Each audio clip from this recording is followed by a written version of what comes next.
Well, hello. Well, we decided to come out and show everybody we'd survived. Oh, I'm so glad to see you. We've been so worried about you. Tell me what happened after this. Well, McKechnie will probably give Shannon an annulment, so the wedding's still on. We just pushed it back until she's legally available again. Oh, that's wonderful. That's good. I heard that you had a little talk with Barbara. What was that all about, darling? Just business. Business? Yeah, Shannon felt guilty that we hadn't paid Barbara for the wedding dresses, so I wanted to make some arrangements with her. Oh, you two are too much. I mean, to worry about something like that when all had happened today? Well, we both felt that Barbara should be repaid for all the trouble she went through for our wedding. Your propositions sound fascinating, Miss Ryan. So is that a yes or a no? It's a maybe. I'd like to think about it. One more thing still puzzles me. Why didn't you get a divorce from Shannon? Why? That marriage was the best protection I had against women who wanted to settle down. I simply had to tell them that I had an estranged wife who wouldn't grant me a divorce. Would you like another drink? No, thank you. I must be going. So please, think about my proposition and let me know your answer as soon as you have one. I will. Listen, the evening is still young. Can I invite you to have dinner with me somewhere? No, thank you. We must never be seen together. And I must ask you not to divulge the fact that we are associated.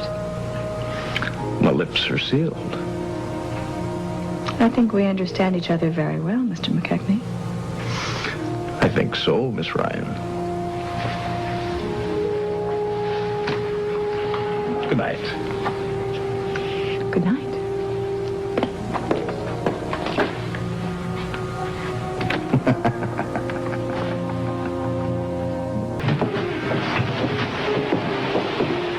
Mr. Hughes. Good evening. Mr. McKechnie, what are you doing here? Well, they told me at the hotel this was the best restaurant in town, so I thought I'd give it a try. Well, enjoy. Here's to us. May we make it all the way through to I do next time. I'll drink to that.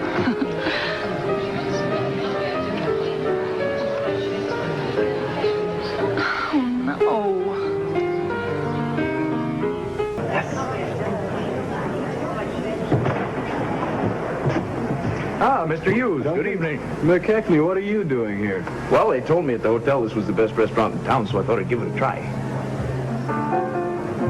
To us. May we make it all the way through to I do next time, all right? I'll drink to that. Oh, no. It's just walked in on us again. Oh, no. Let's get out of here. No, wait a minute. Why should we let him chase us away? Tomorrow he'll have a lawyer, and the annulment will go through, and we can set a date for the wedding. Come on, let's relax and have some champagne, all right? All right. We'll even send a bottle over to his table, let him know what a classy couple we are. Why don't I give you a call in the morning? We can discuss getting the ball rolling on this annulment. Oh, well, I'm sorry, old fella. Things have changed a wee bit since we last talked. How so? Well, surely you can understand how a man wouldn't be in a big flaming hurry to give up such a bonny wife.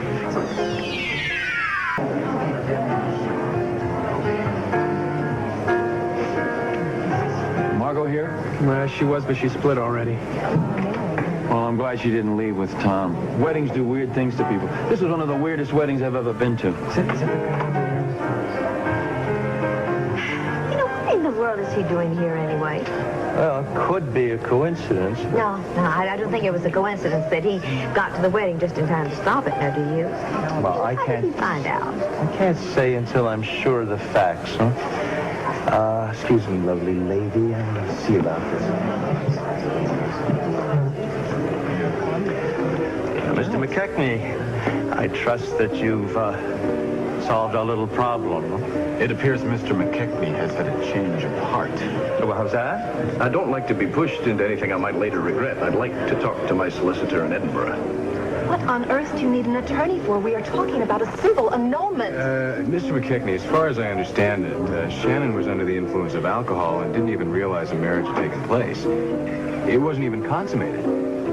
You see, in the eyes of the law, Shannon was incapable of consenting to marriage for what we call want of understanding. Is that a fact? Mm-hmm. And we could take it to court on that basis. Well, in order to spare anyone any unnecessary embarrassment, I'd hold off talking to a judge until you can be sure I'll go along with Shannon's version of what happened that night.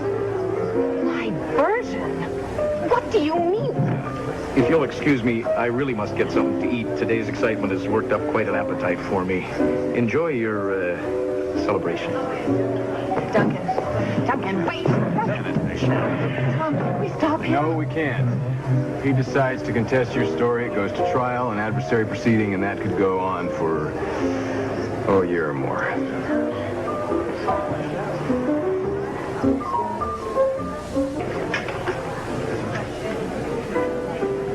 Gotta tell you one thing. I intend to find out what made him change his mind between our talk at the chapel and tonight. Because I'll be damned if I'm going to wait a whole year for you to be my wife. I feel like I've waited long enough. Brian, I'm so sorry. Look at it this way. This is one story we can tell our children, and every word will be true. Meantime, it gives me the greatest pleasure in the world to take Duncan McKechnie's wife home to bed. Oh. Shall we?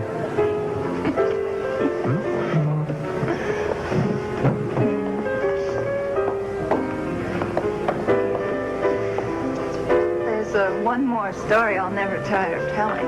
What's that? And I love you more and more every day.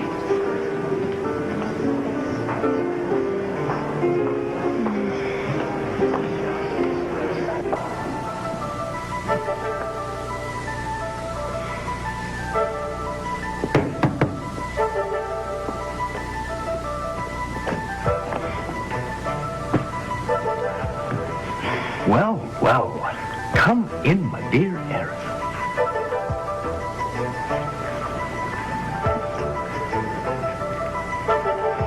What a lovely way to start the day.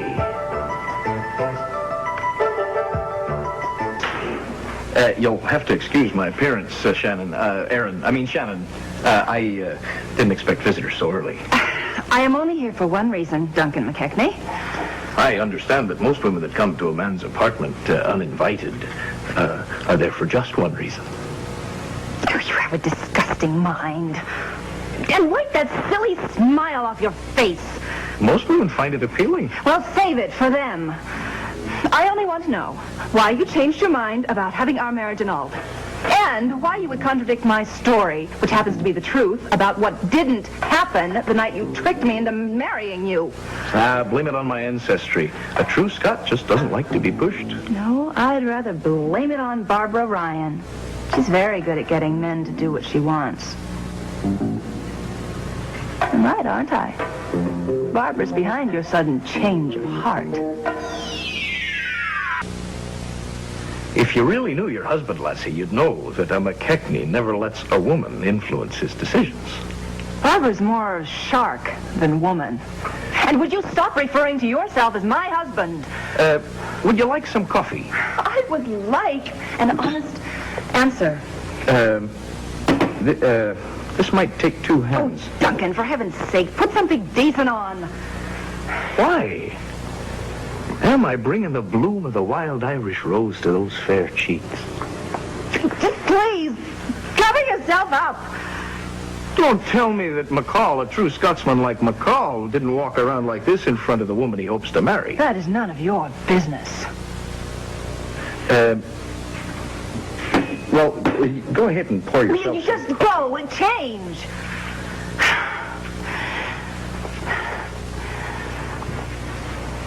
I hope this isn't another mistake. Well, Hello? Miss Ryan, this is Duncan McKechnie. Well, good morning. How did you find me here? Well, I called every number on the list that you gave me, and this was the last one. You asked me to get in touch with you when and if I heard from Shannon. She's here in my hotel suite. Really? What does she want? To know if you're behind my sudden change of heart regarding the proposed annulment. Well, you didn't tell her, did you? No.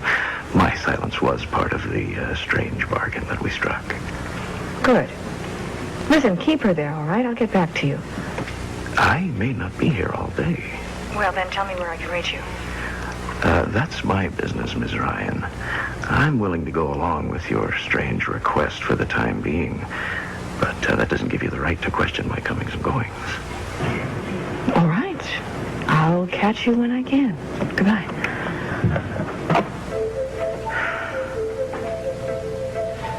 Now, Lassie, where were we?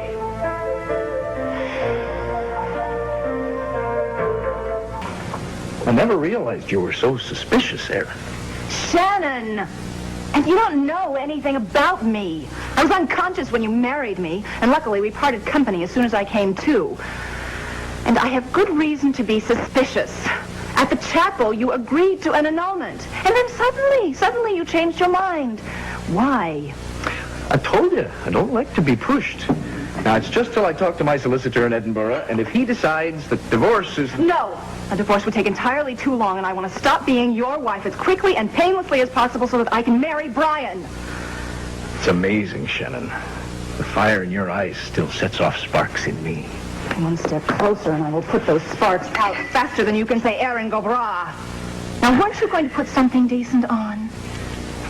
Would you believe I forgot to pack my robe? No. Unless you were in too much of a hurry after Barbara Ryan called you. And you know I forgot to pack my bath brush, too. Would you like to scrub my back while I take a shower? What's that charming American expression? You scrub my back and I'll scrub yours. For 8 years now, I've been wondering what kind of a...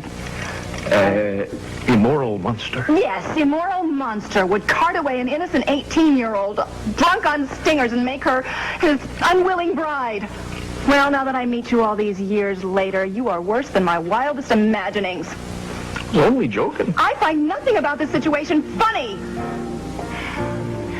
I can see it's impossible to talk to you like a human being. My lawyer will be in touch. I'd rather be in touch with you. Mr. Hughes doesn't have fire in his eyes like you do.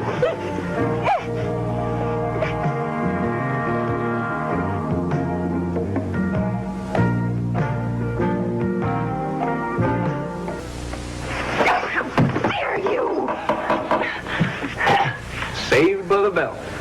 All right, McKechnie, I think it's time we had a little... Brian! I've never been so happy to see someone in my entire life. What the hell are you doing here? Well, probably the same thing that you are, dear. I'm trying to find out why this Scottish barbarian won't give us an annulment. Aaron arrived just as I was about to step into the shower. I asked him to put something decent on, but he refused. It's not completely true. I left Edinburgh in such a hurry that I forgot to pack my robe. Why didn't you tell me you were coming here? Oh, well, I didn't exactly plan it. I was just walking, and I found myself in his door. I was wrong, but I thought he would listen to reason.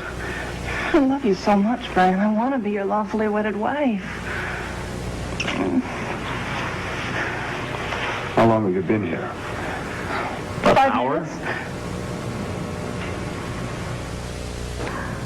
You haven't seen her since the night you got her drunk and married her. So what possible objection could you have to dissolving a marriage that never really existed? You know, that's one of the things I want to talk to my solicitor about.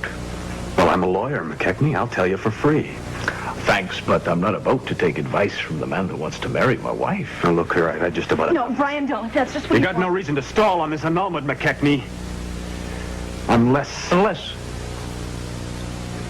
Barbara Ryan changed your mind.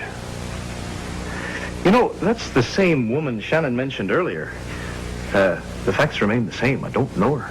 I think you're lying. So do I. You see, Barbara and I had a little discussion last night. And when I asked her if she was responsible or had anything to do with your sudden arrival in Oakdale, I'm afraid she couldn't deny it. Perhaps not, but I'll have to be denying it for the both of us. Now, I've got a call into my good friend and solicitor, Hensley Taggart. And when I've had a chance to talk to him about how to proceed, which is the best way, then I'll get in touch with you and Mr. Hughes. I'll not agree to anything beforehand. Come on, Brian. Shannon, I am sorry you didn't pick a better class of husband first time out. Let's get out of here.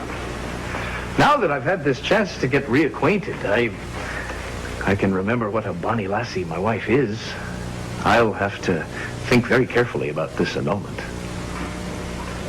Come on. Come on, come on.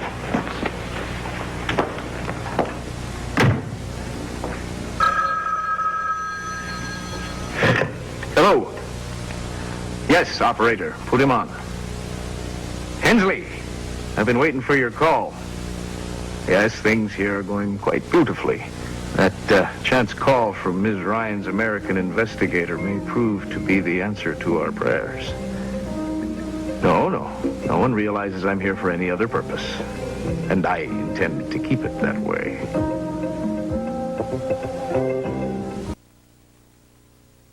All right, we'll be right here waiting for you. Good, see you. Nolan's found out something. He's coming over to explain. Huh? Good or bad? Well, who knows? Oh, Brian, do you realize Duncan has our whole future in his slimy Scottish hands? Yeah. I barely even know this man. I just spent a few hours with him 8 years ago. Well, unfortunately, at some point during those 8 hours, you married him. But I don't remember it. Maybe Nolan's coming over to tell us there's absolutely no record in Antibes of my ever marrying Duncan McKechnie. Maybe it's all a big mistake. Well, if it is, I'm going right over to Lakeview Towers and punch that lying Scotsman in the nose. And my love and I are going to elope. Can't be Nolan already. Any news? No news. Nolan's on the way over. Come on in. Oh, I've had my fingers crossed all night. I think they're stuck this way. Well, I'm going to take care of a few things so we can celebrate. See you in a bit. You optimist. He's the most wonderful man that ever lived. Well, he's up among the top 10 anyway. How could I have ever doubted him, Harriet? His sticking by me through all this just proves how much he loves me. I hope you didn't make all this up as some sort of a test. Of course not, Harriet. Well, it's just that if it's true, that means you're living here with Brian and your real husband's in a hotel across town. Don't call him my husband. Well, what should I call him? Oh, the sadistic playboy and amoral monster. Words right on the tip of my I was tongue. enjoying every minute of this awful mix-up. Call him anything you like, but he is not my husband. We hope. Oh, that was quick. Brian! Phone from around the corner. Hey, so I'm not married to this. Hold on. Wait a minute. I've got something for you. Now, I know that you've been very anxious. That's why I wanted to come over right away. Just tell us, please, am I married or not? My contacts in the south of France checked all the marriage records. Nothing, right? And they found a certificate proving that on August 21st, 1978, one Aaron Casey married one Duncan McKechnie in Antibes, France. It's all legal and recorded. Now, can I refer to him as your husband? No, Hensley. If anything, things have gotten even more interesting over here. Well, there's the land I told you about. And this morning, I read an article in the City Times about Ms. Barbara Ryan. Yeah, well, it seems she's on her way to her first million, and that's just the beginning. Hopefully more riches have just come calling. I'll be in touch with you. You give my love to Beatrice. Well, you find out a reason why I'm not home. Figure something out. I pay you for your ingenuity.